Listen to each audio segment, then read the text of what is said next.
Mon frère et moi étions seuls à la maison dans l'appartement, pendant que nos parents rendaient visite à nos voisins. Soyez sages, nous ordonnèrent-ils. Pour se tenir occupés, j'ai décidé de jouer à cache-cache.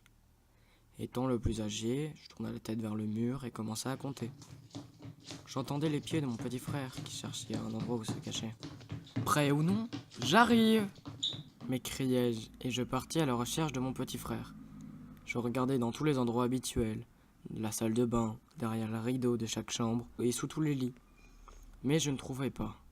L'appartement était étrangement silencieux.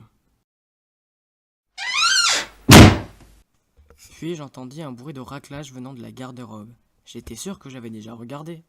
Mais je suis quand même retourné et j'ai crié « Sors, je t'ai trouvé !» Mais il n'y avait que du silence. Encore une fois, j'appela mon frère pour qu'il sorte. Puis j'ouvris la porte. Ayant tenté de regarder dans l'armoire où les manteaux étaient accrochés, je me suis ensuite penché pour inspecter le sol, mais ne vis aucun pied sur le sol. Donc je me leva et mis ma main dans la masse de vêtements pour sentir mon petit frère, quand une grande main blanche glacée et squelettique sortit. Elle saisit mon poignet pour le retenir dans le placard. Alors que j'essayais de me libérer, j'ai entendu un bruit derrière moi. Je regarde par-dessus mon épaule et je vis mon frère derrière moi. « Tu ne m'as pas trouvé ?»